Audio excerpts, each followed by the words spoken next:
ప్రభువును రక్షకుడైన యేసుక్రీస్తు నామంలో మీకు అందరికీ శుభములు దీవెనలు మరి వందనాలు కూడా తెలియజేస్తున్నాను.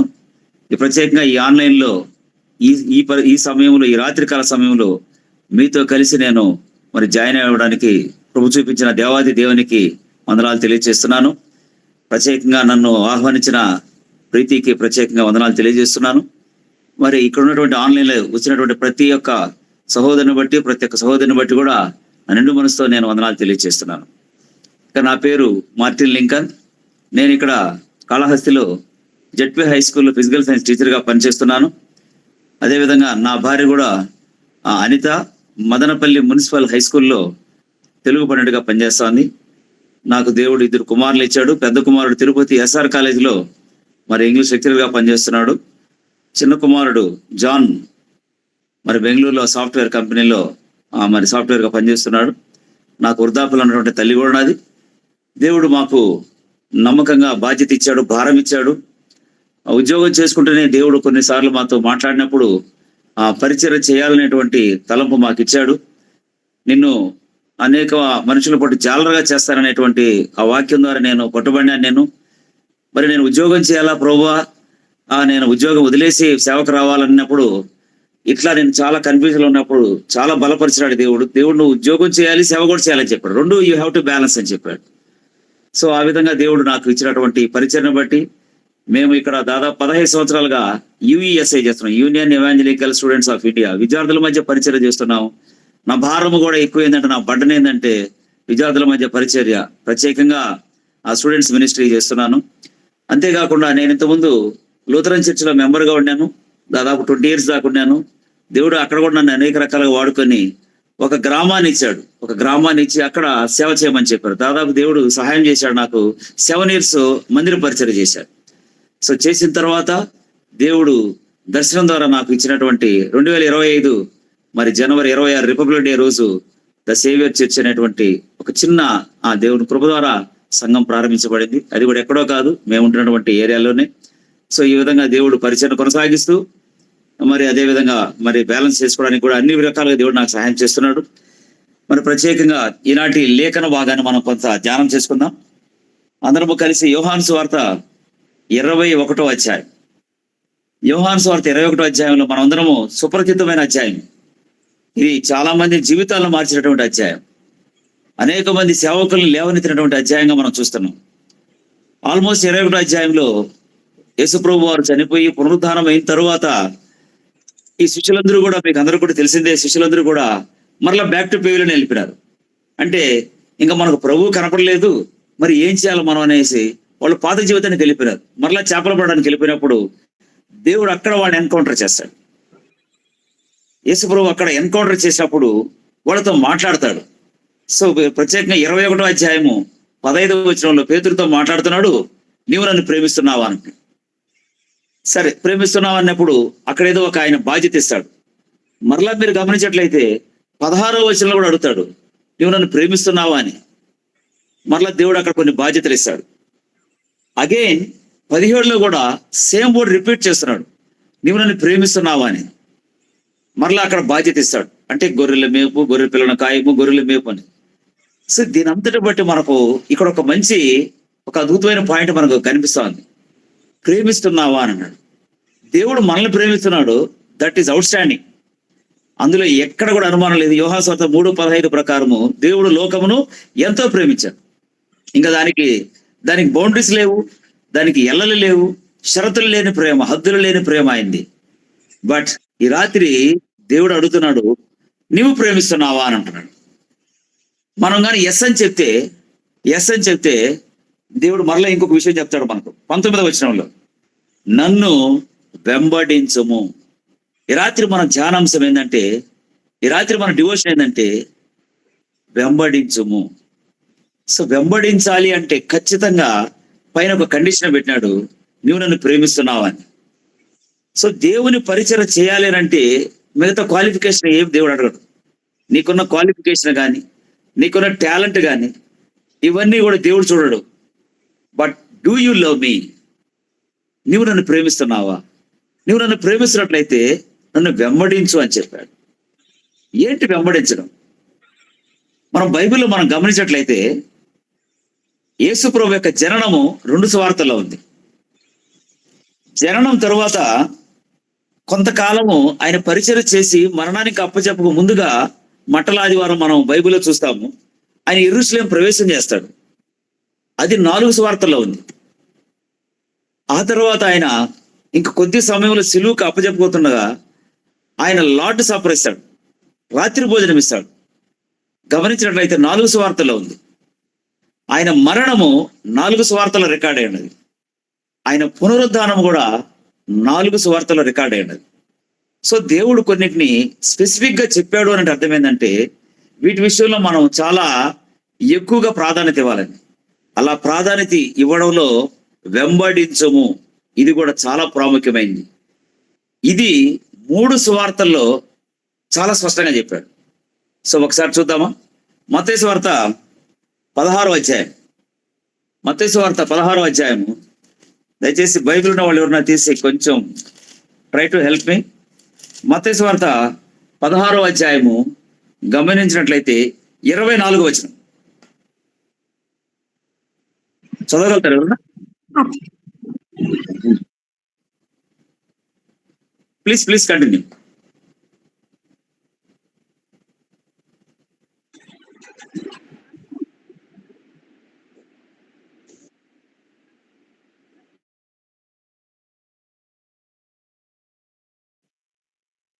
అది యేసు ప్రభు వారు చాలా స్పష్టంగా చెప్పేశాడు.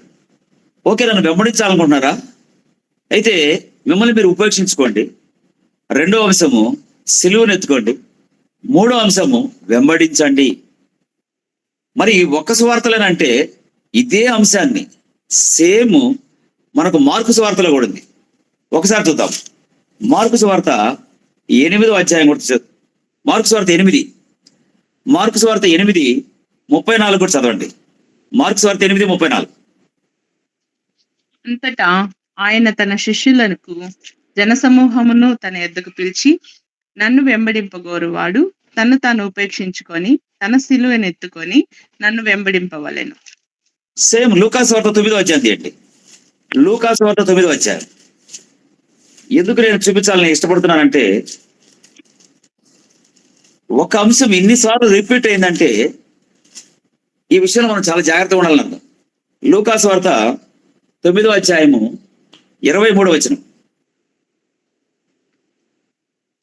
మరియు ఆయన అందరితో ఇట్లా, నేను ఎవడైనను నన్ను వెంబడింపగోరినేడలా తన్ను తాను ఉపేక్షించుకొని ప్రతిదినము తన సిలువను ఎత్తుకొని నన్ను వెంబడింపవలెను.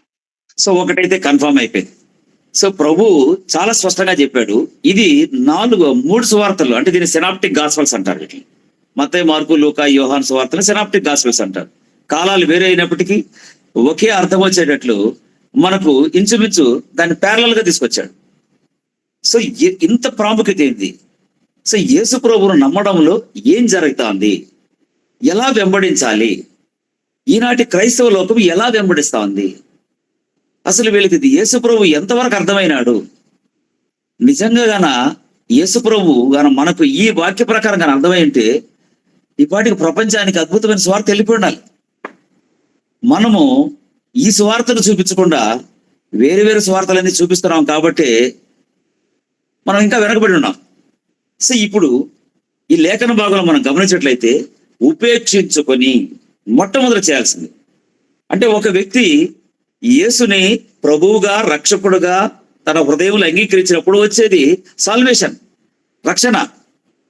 రక్షించబడిన తర్వాత అతను బాప్తిసం తీసుకుంటాడు. కారణం ఎందుకు తీసుకుంటాడు బాప్తిసం? ప్రపంచానికి బాహాటంగా తనను తాను ప్రతిష్ఠించుకుంటున్నాడు. నేను ఆయన్ని నా ప్రభువుగా నేను మనసులో జరిగింది, హృదయంలో విశ్వసించాడు, నోటితో ఒప్పుకున్నాడు. దానికి సాదృశ్యంగా బాప్తిసం తీసుకుంటాడు. బాప్తిసం తీసుకున్న తర్వాత ప్రతి ఆదివారం ప్రభు బలలో ఆయన చేయబెడుతున్నాడు.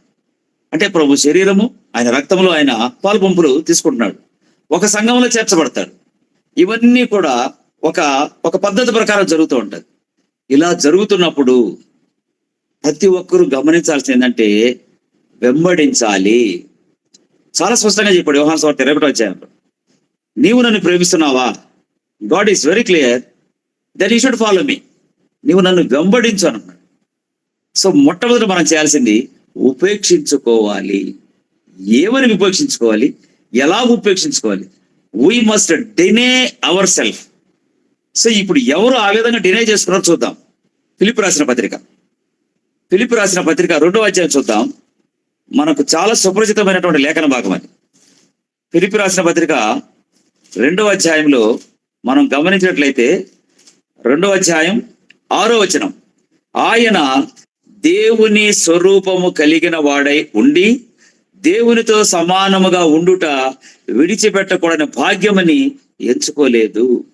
మన కోసం, మన రక్షణ కోసం, మనల్ని తనతో తీసుకువెళ్ళడం కోసం, తను ఉన్న ప్రదేశంలో మనల్ని తీసుకెళ్ళడం కోసం ఆ భాగ్యాన్ని కూడా విడిచిపెట్టేసాడు. అది ఎంత మాత్రం ఆయన అది ప్రియముగా ఎంచుకోలేదు. దేవునితో సమానముగా ఉన్నటువంటి భాగ్యాన్ని కూడా ఆయన వదులుకున్నాడు, ఉపేక్షించుకునేసినాడు. సో అంత అప్పర్ మోస్ట్ లో ఉన్నటువంటి దేవాతి దేవుడు, అప్పర్ మోస్ట్ దేవాతి దేవుడు నీ కోసం నా కోసం గట్టర్ మోస్ట్కి వచ్చాడు. అతి ఉన్నత స్థానంలో ఉన్నటువంటి ఆయన అతి హీనమైన స్థానంలోకి, అతి నీచమైన స్థానంలోకి నన్ను టచ్ చేయడానికి వచ్చినాడు. ఆయన నన్ను మనల్ని టచ్ చేయడానికి వచ్చేసాడు. దానికోసం ఆయనకున్న భాగ్యాన్ని అంతా కూడా విడిచిపెట్టేశాడు. ఈ రాత్రి మనం ఏం విడిచిపెడుతున్నాం? కొన్నిసార్లు చాలా మందికి పదవి ఉంటుంది కదా, ఆ చర్చిలో కావచ్చు, మినిస్ట్రీస్ లో కావచ్చు. కొంతమందికి అది చాలా ఇష్టం అండి, దాన్ని వదులుకోలేరు వాళ్ళు. సో మనం పనిచేస్తున్న ప్రదేశంలో కూడా మనం ఏదైనా ఒక ఆఫీసర్ క్యాడర్లు ఉన్నాం అనుకోండి, దాన్ని విడిచిపెట్టడం మన వల్ల కాదు. బట్ దేవుడు యేసయ్య ఆ భాగ్యాన్ని విడిచిపెట్టేశాడే. అందుకు యేసు ప్రభువును వెంబడించమంటే మొట్టమొదట మనం చేయాల్సింది ఏంటంటే, అంటే రక్షణ వచ్చింది, బాప్తిసం తీసుకున్నాం, ప్రభు వలలో మనం షేరింగ్ వచ్చేసింది, సంఘంలో సభ్యుడైపోయినాం, we're regular to churches, we're worshipping the God, we're singing and we're doing everything and we're doing the ministry. Apart from that మనం వీ హ్యావ్ టు డినే. ఆయన ఆ భాగ్యాన్ని విడిచిపెట్టాడు, మనం ఏం విడిచిపెట్టాలి అంటే ఇలాంటి క్రైస్తవుల్ని ఈ లోకం చూడాలి. The world should see this type of Christians. దీనికోసం ప్రభు చూస్తున్నాడు. మనం గమనించినట్లయితే మనకి ఎవరైనా మనకు సవాలు విసురుతున్నా అంటే పౌలు ఒకడే. కొత్త నిబంధనలో ఇన్ని 14 పత్రికలు రాసినటువంటి పౌలునే మనకు దేవుడు చూడండి, మనలాంటి మనిషి ఆయన కూడా. పౌలు మామూలుగా జాబ్ చేసుకుంటున్నాడు. ఆయన చక్కగా ఆ యొక్క యూదా మతంలో సంబంధించినటువంటి ఆ గమనలీల పాదాల దగ్గర నేర్చుకొని ఆయన ఈస్ డూయింగ్ హిస్ జాబ్. మరి అంతటా ఆయన ఏం చేశాడు చూద్దాం ఒకసారి. దమస్కులో మీకు అందరూ కూడా తెలుసు, దమస్కులో పట్టుబడిన తర్వాత, ప్రభు ఆయనతో మాట్లాడిన తర్వాత, బాప్తిసం తీసుకున్న తర్వాత, then he started his ministry. అంటే వెంబడించడం ప్రారంభించాడు. వెంబడించక ముందుగా ఏం చేయాలంటే, నువ్వు నన్ను ప్రేమిస్తున్నావా? సో దేవుని పరిచర్య చేయాలి అని అంటే నువ్వు వ్యక్తిగతంగా చేయొచ్చు, నువ్వు సమూహంగా చేయొచ్చు, మినిస్టర్ పక్షంగా చేయొచ్చు, సంఘపరంగా చేయొచ్చు, ఎలా అయినా చేయొచ్చు. బట్ దానికి ముందు దేవుడు మనల్ని అడుగుతున్నది, నువ్వు ప్రేమిస్తున్నావా? అయితే నన్ను వెంబడించు. నువ్వు నన్ను వెంబడిస్తున్నావా? నిన్ను ఉపేక్షించుకో. సో పౌలు ఎంత చక్కగా మీరు గమనించినట్టయితే ఫిలిప్పీయులకు రాసిన పత్రిక 3వ అధ్యాయం, ఫిలిప్పీయులకు రాసిన పత్రిక 3వ అధ్యాయం, ఆయనకున్నటువంటి ఆ ప్రివిలేజెస్ చూడండి, ఎంత గొప్ప ప్రివిలేజెస్ ఉన్నాయో. ఆయన 8వ దినమున సున్నతి పొందినాడు. వంశం ఏమన్నా తక్కువ వంశమా? ఇశ్రాయేలు వంశం. గోత్రం ఏమన్నా మామూలు గోత్రమా? బెన్యామీను గోత్రం, హెబ్రీయుల సంతానం. ధర్మశాస్త్రం విషయంలో పరిసయ్యుడు, ఆసక్తి విషయంలో సంఘంని హింసించేవాడు, ధర్మశాస్త్రం వలన నీతి విషయంలో అనింజుడు. ఎటు తీసుకున్నా అన్ని ప్రివిలేజెస్ ఉన్నాయి. ఆల్ ద ప్రివిలేజెస్ ఏవేవి నాకు లాభకరములై ఉన్నవో అవన్నీ క్రీస్తు నిమిత్తము నేను నష్టముగా ఎంచుకున్నాను. నష్టం జరుగుతుంది, నష్టపడాల్సి వస్తుంది, చాలా నష్టపడాల్సి వస్తుంది. వాటన్నిటికీ సిద్ధపడాలి. యేసుప్రభు నమ్మడం అవుట్ స్టాండింగ్, దాంట్లో డౌటే లేదు. అది ఎంత గొప్ప ధన్యతో, ఎంత గొప్ప దీవెనో మనకు డెస్టినేషన్ అర్థమైపోతుంది. బట్ మీన్ టైం మనం వీ హ్యావ్ టు ప్రిపేర్. నువ్వు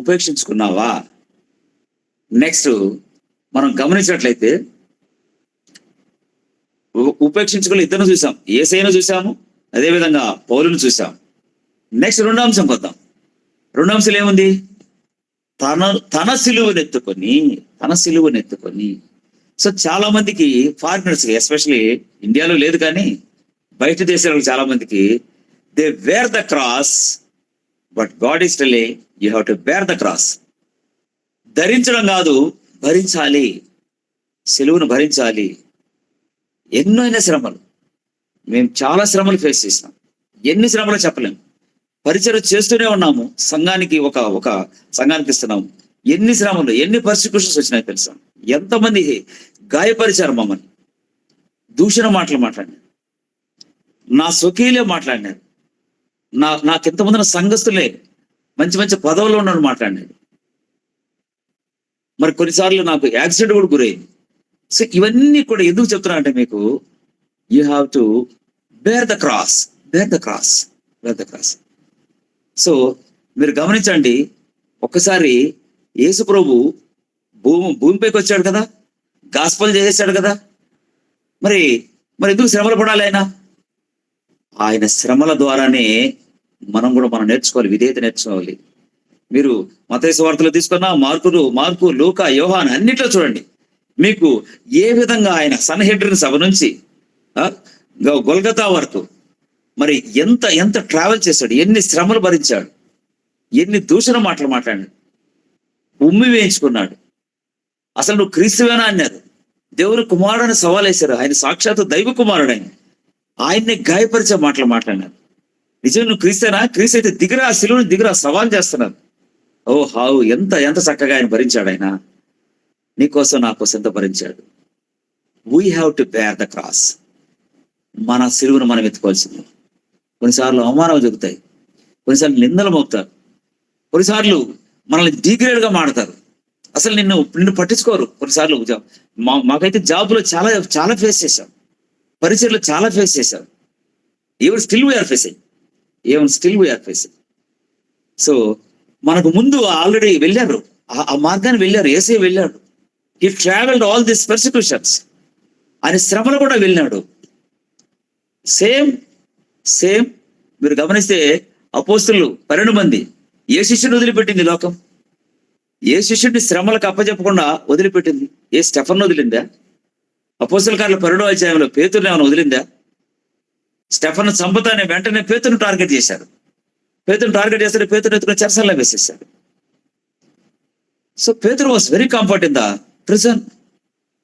ఆయనకి తెలుసు, ఆయనకి స్వార్థంలో మాత్రము దేవుణ్ణి డినై చేసినట్టుంది. కానీ అపోస్తల కార్యకు వచ్చేకాడికి పేతురు నిలబడిపోయినాడు. ఉపేక్షించుకోవడం అర్థమైంది, తన సిలువ ఎత్తుకోవడం అర్థమైపోయింది. మీరు గమనించినట్లయితే పౌలు ఎన్ని శ్రమలు వర్ణించాడు. ఒకప్పుడు ఆయన కింగ్ ఉన్నాడు, ఆయన మోనార్క్ ఉన్నాడు, ఎంతమందిని హింసించినాడు, పవర్ ఆఫ్ పట్టా కూడా తీసుకున్నాడు. వీళ్ళందరినీ నేను హింసిస్తానని పవర్ ఆఫ్ పట్టా తీసుకొని బయలుదేరేటువంటి పౌలు దమస్కులో పట్టుబడిన తర్వాత దేవుడు ఏమంటాడు తెలుసా? ఇతడు నేను ఏర్పరచుకున్న సాధనం. ఎన్ని శ్రమలు అనుభవిస్తానో ఈయనకి చూడండి అని అంటాడు. మీరు కొరింథీయులకు రాసిన రెండవ పత్రిక 11వ అధ్యాయం. నాకు తెలిసి మీరు చాలాసార్లు ధ్యానం చేసి ఉంటారు. ఇది నిజంగా ప్రతి క్రైస్తవుడు ధ్యానం చేయాల్సినటువంటి అంశం. చాలా మందికి ఆశీర్వాదం అంటే ఇష్టం. ఎవరికి ఇష్టం లేదు ఆశీర్వాదం అంటే? అందరికి ఇష్టమే ఆశీర్వాదం. But you must prepare for the persecutions. అన్నిటి సిద్ధపడాలి, అన్ని శ్రమలకు సిద్ధపడాలి. కొరింథీయులకు రాసిన రెండవ పత్రిక 11వ అధ్యాయంలో అసలు ఏమి మనం ఆ లిస్ట్ కానీ చదివితే మన వల్ల కాదనుకుంటా. 11వ అధ్యాయము 23 నుంచి మీరు చదువుకుంటా ఉండండి. అనేక పర్యాయములు చెరసాల్లో ఉంటుంది, అపరిమితంగా దెబ్బలు తింటుని, అనేక మార్లు ప్రాణాపాయంలో ఉంటుంది, యూదుల చేత 5 మార్లు 1 తక్కువ 4 దెబ్బలు తింటుని. ఇవన్నీ చెప్పుకుంటూ లాస్ట్కి వెళ్ళిపోతే మీరు గమనించండి, ఇంకనూ చెప్పవలసినవి అనేకములు ఉన్నవి, ఇవియు కాక సంఘములన్నిటి గురించి చింతయు కలదు. ఎంత శ్రమల్లో కూడా ఆయనకి సంఘం గురించి చింత. చూసారా? అందుకే పౌలు ఒక్కడే చెప్పగలిగినాడు, నేను క్రీస్తుని పోలి నడుచుకున్న ప్రకారము మీరు నన్ను పోలి నడుచుకునేది. వీళ్ళంతా మనకు పైనర్ లీడర్స్ అంటారు. మన ముందు వీళ్ళు పితరులు ప్రయాణించారు. మనకేమో లగ్జరీస్ అంటే ఇష్టం, కంఫర్ట్ అంటే ఇష్టం, మనకి అన్ని కూడా యేసు ప్రభు అన్ని సమకూర్చాలని మనం జనరల్ గా అనుకుంటూ ఉంటాం. తప్పేం లేదు. బట్ దేవుడు ఏ విధంగా మనల్ని సెట్ చేస్తున్నాడు అది మనం గమనించాలి. ఓ ప్రేమిస్తున్నావా అయితే వెంబడించు, వెంబడిస్తున్నావా ఉపేక్షించు, రెండు నీ సిలువను ఎత్తుకో. అప్పుడే చెప్తాడు ఫాలో మీ అంటాడు, ఫాలో మీ. సరే, ఇక్కడ కొంతమంది ఆవేశపడి యేసుప్రభుని వెంబడిస్తారు. మీరు గమనించండి, లూకాసు వార్త 9వ అధ్యాయంలో యేసుప్రభు యొక్క మినిస్ట్రీని చూసి, ఆయన అద్భుతాలు చూసి, ఆయన 5 రొట్టెలు 2 చేపలు విన్న ఫీడింగ్ చూసి, చనిపోయిన వారిని లేపడం చూసి యేసుప్రభుకి ఫ్యాన్స్ ఎక్కువైనట్టుగా మనం గమనిస్తాం. సో 3 బయలుదేరేశారు. లూకాసు వార్త 9వ అధ్యాయం, లూకాసు వార్త 9వ అధ్యాయం గమనించినట్టయితే బహుశా చాలాసార్లు ప్రతి సంఘం కూడా ధ్యానం చేసింది. లూకాసు వార్త 9వ అధ్యాయం 57 నుంచి మీరు 62 వరకు చూస్తే 3 వ్యక్తులు ఉంటారు అక్కడ. ఫస్ట్ ఆయన ఏమంటాడు తెలుసా? నేను వస్తాను ప్రభా, నేను వెంబడిస్తాను ప్రభా అంటాడు. యేసు ప్రభు అంటాడు, అయ్యా నువ్వు నన్ను వెంబడిస్తున్నావు మంచిదే, కానీ నాకు తలవాల్చడం కూడా స్థలం లేదే. యేసు ప్రభు పుట్టినప్పుడు మరియమ్మ పొత్తి గుడ్డలతో చుట్టుకొని ఇలా చేతుల మీద పెట్టుకొని సత్రం దగ్గరికి వెళ్తా ఉంది. ప్రతి సత్రం దగ్గరికి వెళ్ళి అడుగుతా ఉంది స్థలం ఏంటని. ఒక్కరు కూడా ఇవ్వలా. మన రక్షకుడు సృష్టికర్త అయిన దేవునికి ఈ లోకం స్థలం ఇవ్వలేదమ్మా. అప్పుడు స్థలం ఇవ్వలేదు కాబట్టి పశువుల తొట్టిలో పెట్టాల్సి వచ్చింది. తనను వెంబడించన్న వాళ్ళతో చూడు ఎంత పర్ఫెక్ట్ గా మాడుతున్నాడు దేవుడు. మాయ మాటలు ఎక్కడ చెప్పడు. క్రిస్టియానిటీ ఎప్పుడు కానీ యేసుప్రభు నమ్ముకోండి మీకు అన్ని బాగా జరిగిపోతుంది, ఏదో ఒకటి చేసేసి మీకు ఏదో ఇస్తాం, అది ఇస్తాం, ఇది ఇస్తాం. నో, వాళ్ళని ప్రిపేర్ చేయాలి మనము. We must prepare. అందుకే మన లైఫే ఒక సాక్ష్యం ఉండాలి వాళ్ళకి, మన లైఫే ఒక సాక్షికరంగా ఉండాలి. సో ఆయన ఏమంటాడు? మనిషి కుమారుడికి తలవంచడం కూడా లేదనేసాడు. నెక్స్ట్ 2 ఆయన్ని యేసుప్రభు పిలుస్తాడు, మరి నన్ను వెంబడించాను అంటాడు. లేదు ప్రభువా, నేను నా తండ్రిని పాతి పెట్టేసి రావాలంటాడు. అంటే తండ్రిని పాతి పెట్టడం అంటే రియల్గా తండ్రిని పాతి పెట్టడం కాదు అక్కడ. సో ఉంది, దీనికన్నా ప్రాముఖ్యత ఇంకోటి ఉంది, దానికి ఇస్తున్నాడు. దేవుడు అంటున్నాడు సాల్వేషన్ ఈస్ మోర్ ప్రయారిటీ. అందుకనే వాళ్ళ పని వాళ్ళు చేసుకుంటారు. You follow me. ఇల్లు తగలబడిపోతా ఉంటుంది అనుకుందాం, ఒక ఇల్లు తగలబడిపోతుంది అనుకుంటాం. అప్పుడు మన డెసిషన్ అప్పుడే తీసుకుంటామా, ఇంకేదన్నా ఆలోచించి తీసుకుంటాం? అదంట గాడ్స్ కింగ్డమ్ ని లేట్ చేసేదానికి లేదు. 3వ వ్యక్తిని కూడా పిలుస్తాడు ఆయన ఏమంటాడు తెలుసా? నేను వస్తాను, కానీ నా ఇంట్లో వాళ్ళతో ఇంకా కొన్ని ఉన్నాయి, కొన్ని సెటిల్మెంట్స్ ఉన్నాయి. సో ఆ 3ని నేను పెద్దగా ధ్యానం చేయడం లేదు, కానీ వెంబడించడంలో వాళ్ళు చూపిస్తున్నటువంటి సాకులు చూసారా? ప్రాబ్లం ఏంటంటే బియూటీ బట్తోనే ప్రాబ్లం. అంటే వస్తాను కానీ సో రకరకాల సాకులు. So there are so many reasons. అదేవిధంగా మీకు లూకాసు వార్త 18వ అధ్యాయంలో కూడా ఒక ధనవంతుడు వస్తాడు, యేసుప్రభుని వెంబడించాలని వస్తాడు.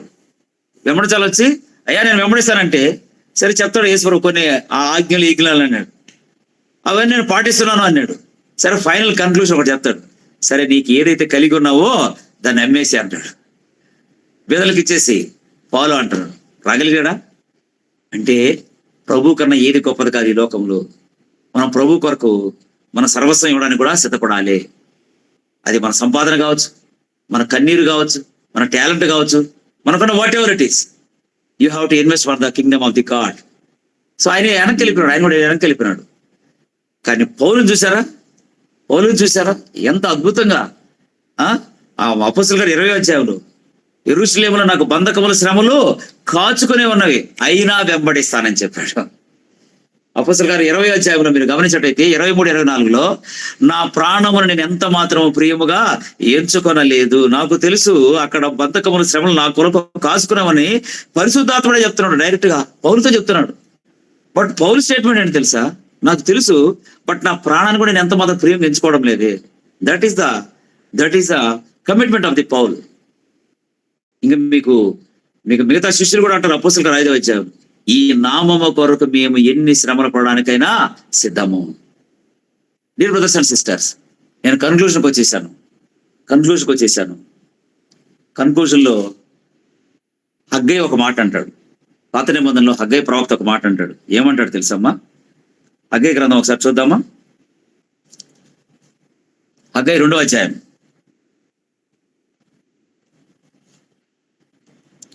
19వ వచనం. కొట్లలో ధాన్యం ఉన్నదా? ద్రాక్ష చెట్లైనను, అంజూరపు చెట్లైనను, దానిమ్మ చెట్లైనను, ఒలీవ చెట్లైనను ఫలించకపోయినా. ఏమి ఫలాలు లేవా? యేసుప్రభు నమ్ముకుంటారు, ఇంకా ఏం లేదా? దేవుడు అన్నాడు, from this day onwards I will bless you. So మన కాన్సన్ట్రేషన్ దానిపైన కాదు, ఫోకస్ ఆన్ జీసస్.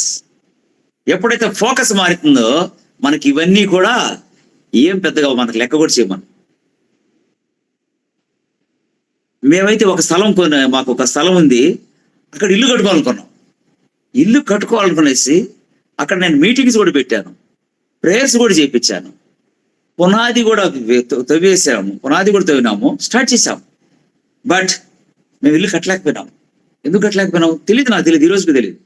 దేవుడు అన్నాడు, that is not your priority, your priority is different. So అందరూ చూసావా, 2 ఉద్యోగస్తులు వీళ్ళు కట్టలేకపోతున్నాడు. బట్ దేవుడు మాయలో వేరే ప్రణాళిక కలిగి ఉన్నాడు. సో దీనికన్నా ప్రాముఖ్యమైనది that you have to invest. నువ్వు పరిచర్యలో ఇన్వెస్ట్ చెయ్యి, గాడ్స్ కింగ్డమ్ లో ఇన్వెస్ట్ చెయ్యి. దేవుని యొక్క రాజ్యం అనేది అతి ప్రాముఖ్యమైనది. నీకు పరలోకంలో ఉంటుంది, నీకు దాచబడిన ధనం పరలోకంలో చూసుకో. సో దేవుడు ఆ హెచ్చరికలు చేశాడు మమ్మల్ని. మీరు గమనించినట్లయితే హబక్కులో అంటాడు, హబక్కు గ్రంథంలో కూడా అంటాడు 3వ అధ్యాయంలో, అంజూరపు చెట్లు పూయకుండాను, ద్రాక్ష చెట్లు పలింకపోయినను, ఒలివ చెట్లు కాపు లేకపోయినాను. ఇవన్నీ చెప్తూ లాస్ట్ అంటాడు, ఇవన్నీ లేకపోయినా పర్లేదు, నేను యెహోవా యందు ఆనందించదను. నేను కన్క్లూజన్కి వచ్చేసాను. మరి వాట్ ఈజ్ అవర్ ప్రయారిటీ? మన ప్రయారిటీ ఏంటంటే నిత్య జీవాన్ని పొందుకోవడమే. మార్కు సువార్త 10వ అధ్యాయంలో అంటాడు, నిత్య జీవాన్ని పొందు. అది నిత్య జీవం ప్రపంచంలో ఎవరు ఇవ్వలేరు. ఎటర్నల్ లైఫ్ ఇచ్చేది ఒకే ఒకరు, మన కొరకు ప్రాణం పెట్టి తిరిగి లేచినటువంటి యేసయ్య మాత్రమే. పౌలు అంటాడు, నేను బహుమానం పొందు రీతిగా నేను పరిగెడుతున్నాను అంటాడు. మనకు ఒక బహుమానం ఉంది, ఈ భూ సంబంధమైంది కాదు, రేపు పరలోకంలో తీసుకోబెట్టే బహుమానం ఉంది. సో అట్టి నిత్య జీవం సంపాదించుకున్నట్టుకు మంచి విశ్వాసంతో పోరాడదాం. అట్టి పోరాటలో పరిశుద్ధాత్మ దేవుడు కూడి వచ్చిన నీకును నాకును మనకందరికి సహాయం చేసి నడిపించును గాక. Amen. Thank you and God bless you all. Thank you uncle, thank you so much for wonderful message. వాక్యం నిమిత్తం చెప్పబడిన వాక్యం మన హృదయాల్లో భద్రపరచబడాలని, మన జీవితాలను మనం కట్టుకోవాలని, ఈవెందో మనకి ఎన్ని ప్రాబ్లమ్స్ వచ్చినా సరే దేవుని కోసం వాటన్నిటిని కూడా మనం విడిచిపెట్టి ఆయన చెప్పిన పని చేసేలాగా మనందరం కూడా ఆయన కృపలో కట్టబడాలని మన మధ్యలో ఉన్న రాజ్ కుమారి సిస్టర్ ప్రేయర్ చేస్తారు. ప్రార్థన చేసుకుందాం. నాతో కలిసి మీరందరూ కూడా ఇప్పుడు ఉంచండి. మహాగణుడా,